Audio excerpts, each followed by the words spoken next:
on a de plus en plus l'impression, quand on voit les médias, et qu'il s'agit d'une guerre livrée d'un seul coup par des musulmans au monde occidental.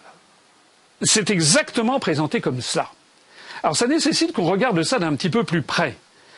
Bien sûr, je n'ignore pas qu'il y a dans le Coran des versets qui, si on les prend au pied de la lettre, incitent à la violence et à la tuerie dans le cadre de ce qu'on appelle le djihad.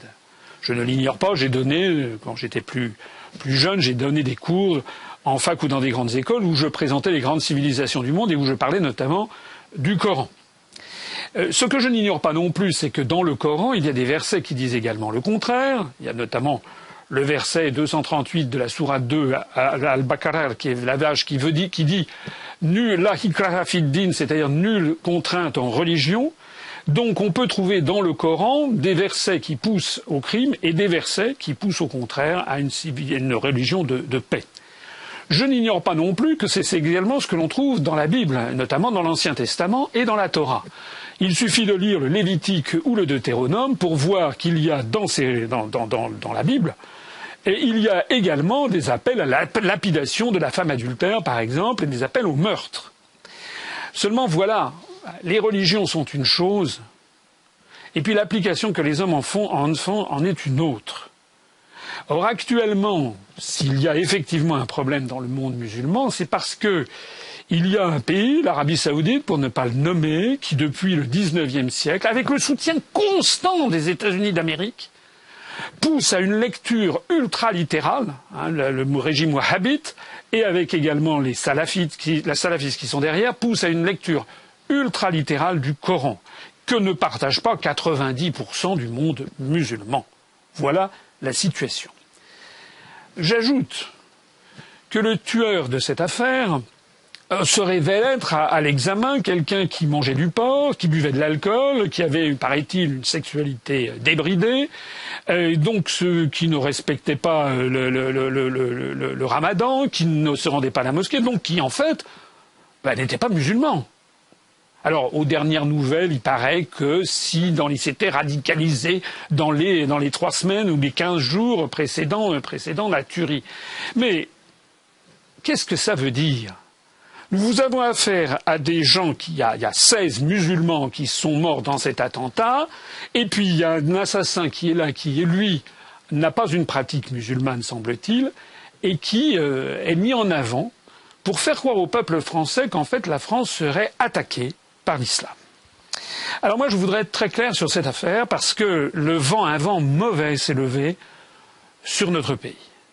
Maintenant, on ne peut plus écouter quelque information que ce soit sans qu'on ait des prophètes de malheur qui nous expliquent que la France va vers la guerre civile, que la France serait attaquée, que la France serait en guerre. J'ai lu des déclarations insensées de la part de prétendus responsables politiques de niveau national qui demandent quasiment l'ouverture de camps de concentration, quasiment un flicage généralisé de toute la population, comme si d'ailleurs ce qui est pratiqué sous l'état d'urgence s'était révélé efficace, ce qui n'est pas le cas. Je rappelle que ça fait quand même que nous sommes sous l'effet de l'état d'urgence depuis le mois de novembre de l'année dernière.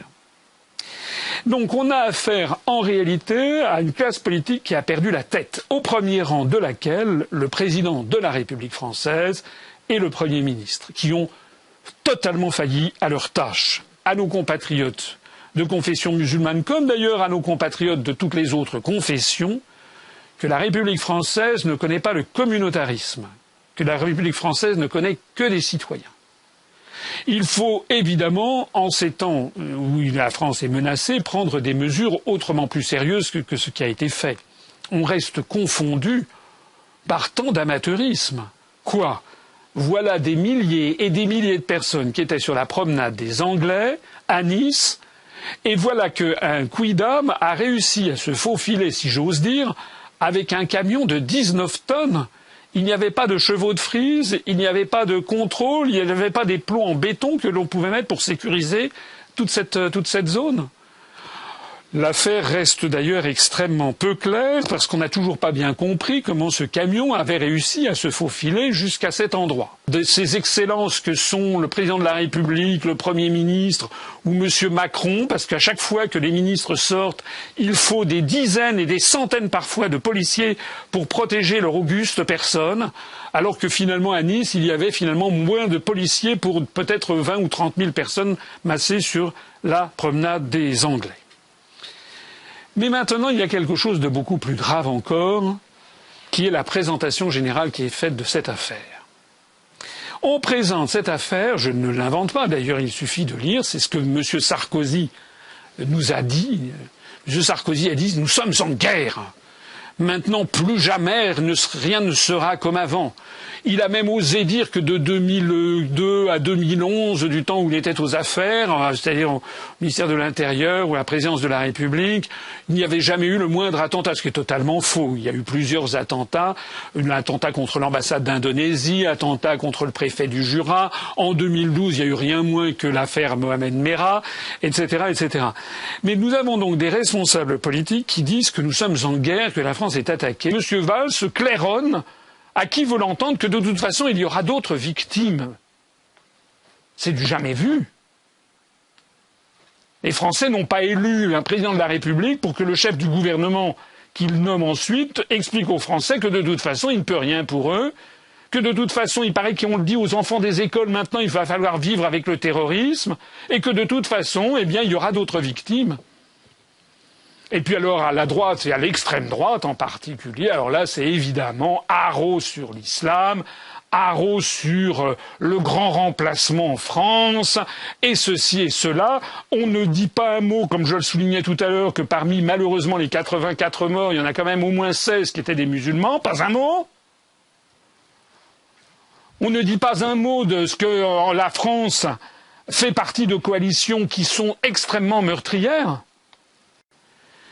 Il ne faut pas s'étonner que lorsque la France appartient à l'OTAN et à l'Union européenne, et que de ce fait nous nous alignons sur les États-Unis d'Amérique, nous nous alignons sur une politique agressive, nous sommes un pays qui, et M. Sarkozy en sait quelque chose, puisque c'est M. Sarkozy qui, sans demander l'avis des Français, est allé bombarder la Libye, détruire le régime libyen, faire assassiner Kadhafi. Est-ce que le régime saoudien, est-ce que le régime du Qatar, est-ce que le régime du Bahreïn, qui sont des régimes qui sont tenus à bout de bras par l'Occident et avec lesquels d'ailleurs M. Sarkozy ou M. Hollande font leurs affaires quotidiennement, est-ce que ces régimes sont plus démocratiques que celui de Kadhafi? La réponse est non.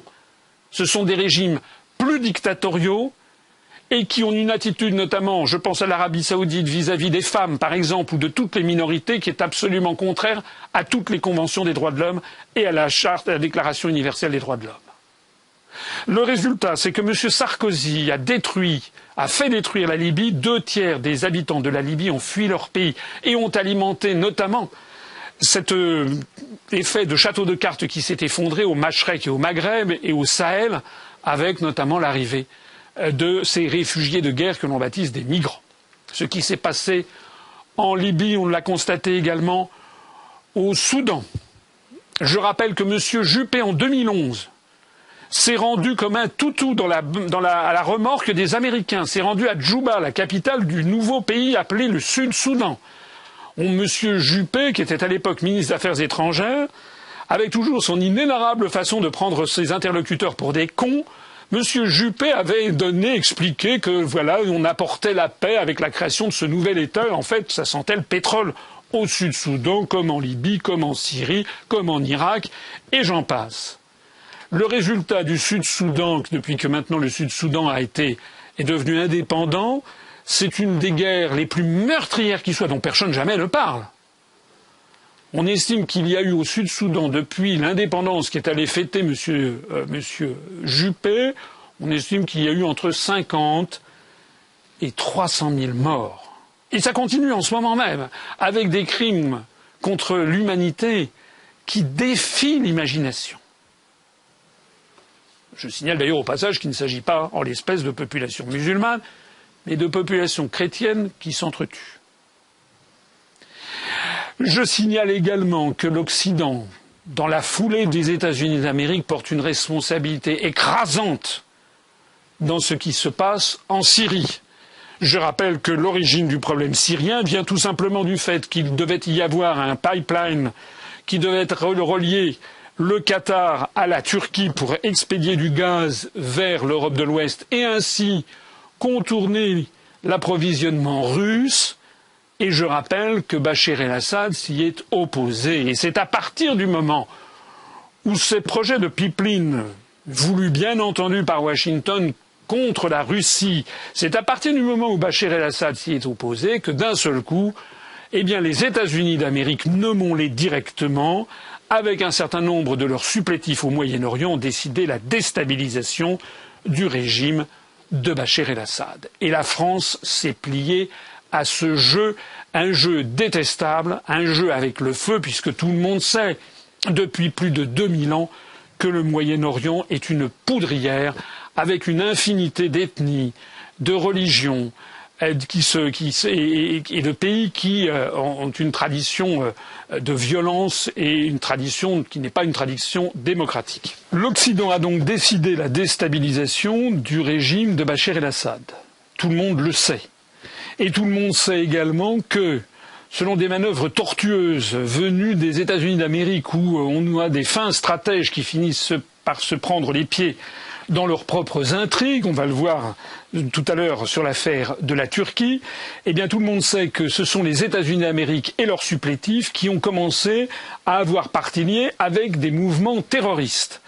Tout le monde sait que M. Laurent Fabius, ministre des Affaires étrangères, avait dit que Bachar el-Assad ne méritait pas d'être sur la terre et qu'il avait dit que le Front al-Nosra, qui ensuite a été classifié officiellement parmi les mouvements terroristes, faisait du bon boulot. Allez demander, si vous connaissez des gens qui travaillent dans les services de renseignement français, allez leur demander ce qu'ils savent du trafic d'armes et du trafic d'argent dont a bénéficié le prétendu État islamique. Allez leur demander. Il est devenu désormais de notoriété publique que derrière le prétendu État islamique se cachent à la fois les États-Unis d'Amérique, l'Arabie saoudite, le Qatar. En réalité donc, et ça de plus en plus de Français le savent, parce que grâce à Dieu, il y a maintenant Internet qui permet aux Français de se renseigner. Et c'est ça qui a fait que lorsque M.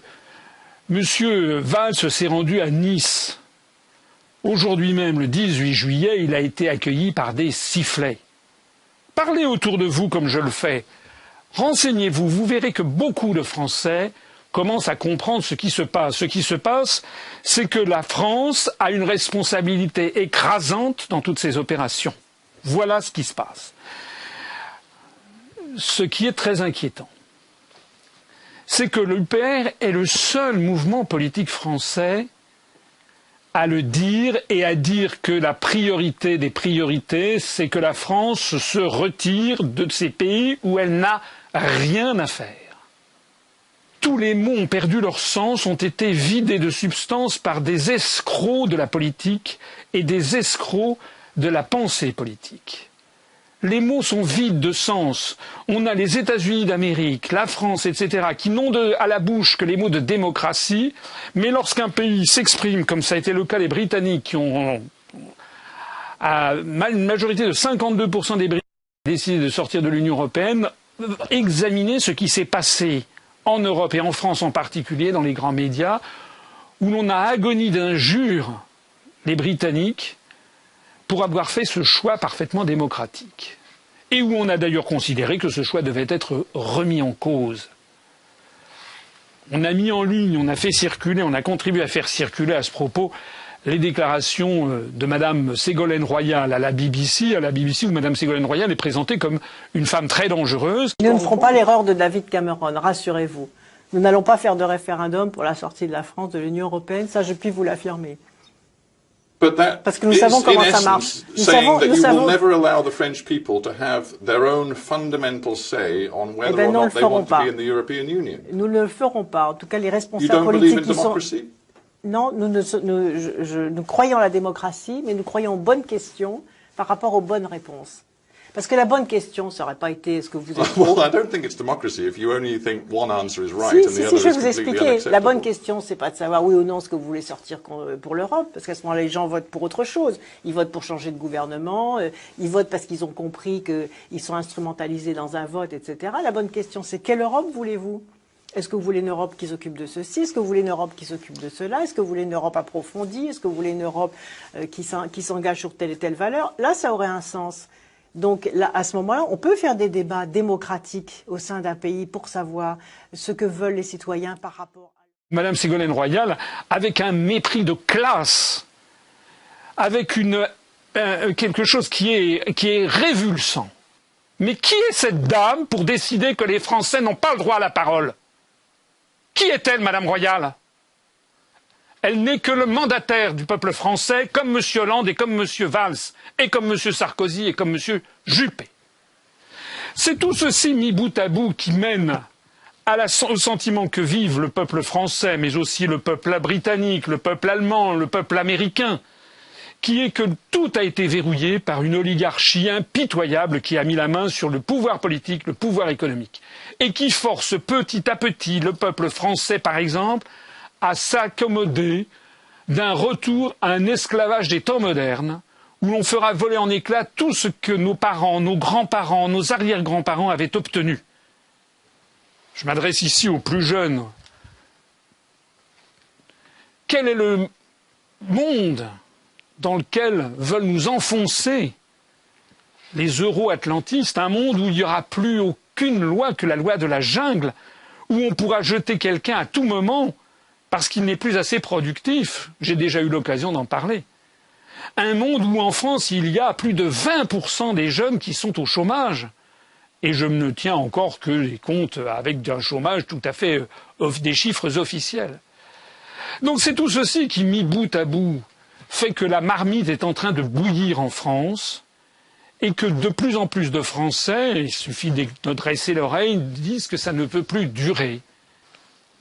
Je rappelle d'ailleurs au passage, parce que les gens ne le savent pas, que le nombre de morts qui a été commis par les Américains et leurs alliés européens en Irak, en Afghanistan et au Pakistan, c'est 1,3 million de morts civiles minimum, selon les estimations les plus fiables et les plus sérieuses. 1 300 000 civils. Ça fait quelque chose comme 15 000 à 16 000 fois plus que la tuerie qui est arrivée sur la promenade des Anglais. Est-ce que les Français peuvent réaliser ce que peuvent penser de l'Occident les peuples du Moyen-Orient, en particulier en Irak, en Afghanistan, au Pakistan, qui depuis maintenant plusieurs années ont vécu 15 800 ou 700 ou 800 tueries de civils comme celle que nous venons d'avoir, 15 800. Est-ce que les Français peuvent le comprendre et peuvent comprendre que nous sommes lancés dans une politique de dingue et que la France doit absolument cesser au plus vite notre participation à cela? D'ailleurs, il suffit de regarder les pays du monde qui ne font pas partie des coalitions menées par les docteurs Folamour de la Maison-Blanche. Je note qu'il y a au Royaume-Uni un grand mouvement qui se développe ces jours-ci, des familles, des victimes de soldats envoyés en Irak par Anthony Blair, le Premier ministre de l'époque. Il y a un grand mouvement qui se développe au Royaume-Uni pour essayer de traîner M. Tony Blair devant le tribunal pénal international. De toute façon, la justice finira par passer. De toute façon, il faudra que ceux qui ont déclenché des guerres, qui ont fait des millions de morts, rendent compte à la justice des hommes et à la justice internationale. Rapatrier au plus vite toutes les troupes que nous avons dans des pays où nous n'avons rien à faire sera de sortir de l'OTAN. Ça sera également de présenter nos excuses pour les peuples que nous sommes allés bombarder pour des raisons ignobles. Pourquoi M. Sarkozy est-il allé faire assassiner Kadhafi? Tout le monde le sait. Si l'on veut que la violence cesse en France, il faut que la France soit aimée et respectée par son propre peuple, c'est-à-dire il faut que la classe politique, qui est une espèce de mafia tenue par l'oligarchie, dégage, et que ce soit désormais des Français venus de l'ensemble du peuple français qui reprennent les manettes et qui réimposent une démocratie et un avenir à notre pays.